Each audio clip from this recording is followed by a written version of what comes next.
Dodd, for those of you that don't know me, and I am Jordan's best man. Woo! Yeah! Yeah! First off, I want to say thank you to the Hall and Gordon families for hosting us over this, what is guaranteed to be an amazing weekend. Beautiful night tonight, so thank you very much. So Jordan and I, we go way back. I've known this guy for about 25 years now. And the truth is, I was always pretty sure he would meet the person that was going to be the love of his life at a gay bar. I just didn't quite picture her like this. I didn't think she was going to be as pretty as Chelsea is. So my first memory of Jordan is around the age of 10.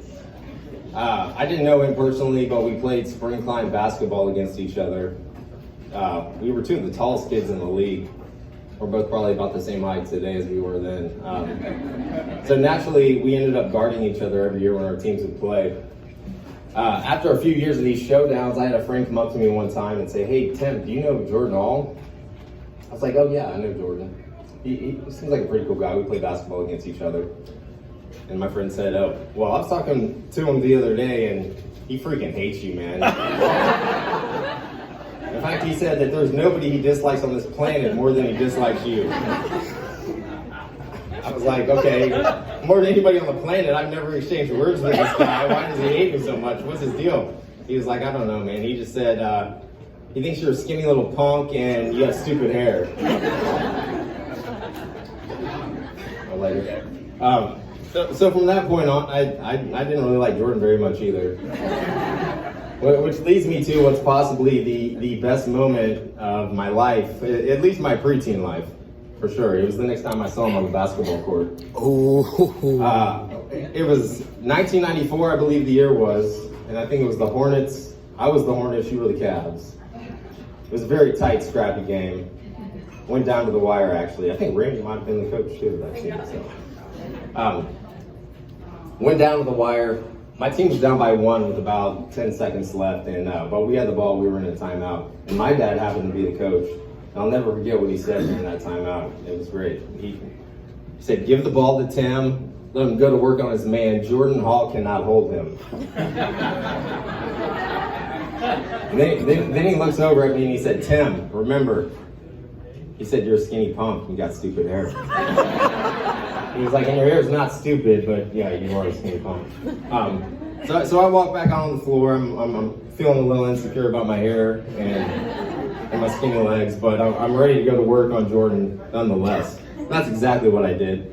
I get the ball out on the wing. I throw the dream fake on Mr. Hall, and I sink a shot with pretty much no time on the clock, and we win the game.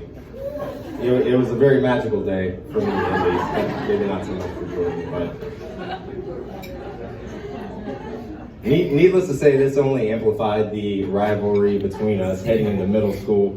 We went to different schools, and so we got to face each other on the basketball court a few more times, and the trash talking continued. I even dated this girl from Jordan's middle school over the phone. For about a month. I literally had never even seen this girl in person before. I just knew it was Jordan's ex-girlfriend, so I thought it might piss him off. But literally all of our phone conversations were just me talking about how much I didn't like Jordan. And she said the same thing to me. She was happy to listen to the trash talk, but she told me the same thing that I'd heard from a lot of other people. Tim, if you just get to know Jordan, you guys would be best friends. You guys are so much alike. And I thought not a chance, but it turns out they were right. We ended up going to the same high school, and I can honestly say I don't have many memories of high school where Jordan wasn't right by my side. And our initially after high school, we took different paths, but we both wound up transferring to Texas Tech halfway through our freshman year. We went through pledgeship together, became members of the Kappa Sig fraternity, and we were pretty much inseparable. A lot of people even thought we were the same person. We lived together our sophomore year, and to say our house was a party house would be an understatement. And I remember this one party I had a girl come up to me and say, "Hey, you're Tim Jordan, right?" I was like, well, Jordan is actually my middle name, so I was like, well, Jordan's my middle name. My name is Tim Jordan, but my name is Tim Dodd. And she was like, oh, that's really funny. I've been to a few parties over here, and my friends and I, we always say we're going to Tim Jordan's house. And so I explained, no, I'm Tim Dodd.